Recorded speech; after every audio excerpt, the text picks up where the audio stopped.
Hi guys, welcome to another episode of Pointy Not Sharp. Today we're taking a look at something not terribly common, a Russian Model 1940 bayonet for the SVT 40 semi-auto rifle. So these are made by a couple of different Russian makers. They're made by Tula Arms Plant, they're made by Ijevsk Machine Building Plant and Kovrov Mechanical Plant. A little bit of history into the rifle and the bayonet itself. So, in the late 20s and early 30s, Russia had a very similar program to the US. They wanted a semi auto rifle and they were trying all sorts of things. And then in, I think it was 1936, they came up with a pretty decent full auto rifle. In 1938, they introduced the SVT 38, which actually came with the first ever Soviet knife bayonet. So, this one here is the bayonet for the SVT 40. The SVT 38 was the predecessor to this, and there were only really two differences. So it was a little longer. The SVT 38 had a 14-inch blade, whether this has a 9.5, so another 5 inches on it, 4.5, and it also had a smaller handle. Now, while 150,000 SVT 38s were made and they were used throughout the Winter War, only a small number of them were made to fit bayonets. But there were a number of issues identified with that rifle, and a couple of issues identified with the bayonet as well. And as a result of that, as is often the case with firearms development, there was a new pattern that was introduced, being the SVT 40. So you can see the obvious changes to the bayonet. They've brought the length down and increased the handle. Now, when these were originally produced, they were in the white. So you'll notice this one has a nice rich blue on it. That's actually a sign that this one has been refurbished. So after World War II, quite a number of these were refurbished, and they were shared out to COMBLOC countries like Bulgaria and Poland and places like that. The Soviets were moving into new rifles like the SKS and the AK-47 AKM. The SVT was a pretty good rifle for its time, but had a lot of accuracy issues. It was described as being pretty unwieldy and heavy and large, and there are a number of issues with it, despite it being a fantastic rifle. And it was phased out of Soviet service in 1955, so it didn't hang around too long at all. Actually, during the Second World War, the Soviets intended for the SVT 40 to be their primary battle rifle. Their standard arm for their army, so everyone was to be issued one. Obviously, that wasn't the case. So Operation Barbarossa, Third Reich's invaded Russia, and they've just pushed their Mosin-Nagants straight into production and scrapped the SVTs. The production sharply fell from something like 1 million rifles a year to 100,000 to nothing.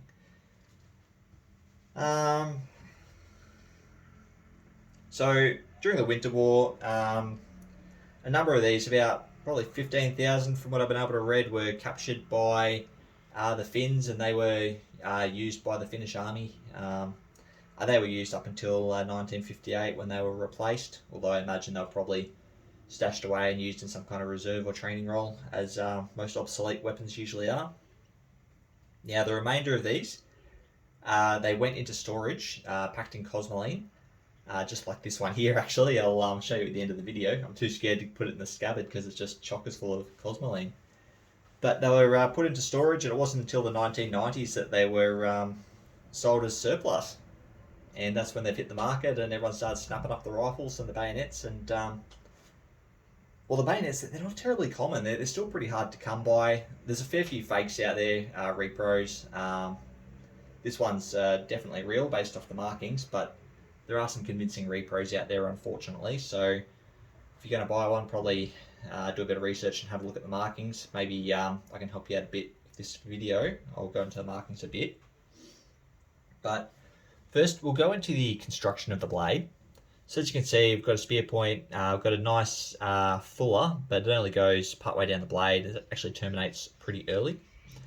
I've got a false edge leading to about the start of the fuller, and the blade is on the bottom, objectively, if the muzzle's sitting up here. Now, there were quite a few of these made, and the SVT 38s, I believe, had the blade at the top. I might be wrong with that, but there was some iteration of either the SVT 38 or 40 bayonets that had the blade on the opposite side. I'm not too certain which. They've got a little crossguard, cute little muzzle ring, nothing too flash, little wooden grips, full tang running all the way down to the pommel. And down here we've just got a standard push button and mortise for connecting to the rifle. And what's actually a bit interesting about this that you don't see on too many others is you've got a little guard over the button here, so it's quite difficult to press by accident. You have to get your thumb underneath that little guard. If you can make that out there. Focus, please. There you go. Yeah, little pommel, markings all over it. I'll go into those shortly. And there were two kinds of scabbards. So this is the early kind. Got a little ball finale at the end there. Steel construction. I've been told it's been welded down either side, but it's pretty well finished, so it's difficult to tell. We've got our two little rings here for our leather frog to sit through. Later versions had a canvas frog, but this is definitely an earlier one. And the later scabbards didn't have the ball finale at the end here. Instead, they had like little flat bits of steel sticking out the side. Something to do with the manufacturing, I assume. It's got the mouth there, and the retention screw for the mouth is just here underneath the frog. Now, as promised, I'll get into the markings, and there are quite a few on here. So, Soviet markings in general can be quite a mess and quite difficult to figure out what you're looking at. So, let's see what I can get here. I've just noticed a few more that I didn't see before as well. So, obviously we've got our serial number electro-penciled onto the crossguard. That's very typical. I don't know if they're serial numbered to match rifles. I haven't been able to find that out, but I wouldn't be surprised if they were.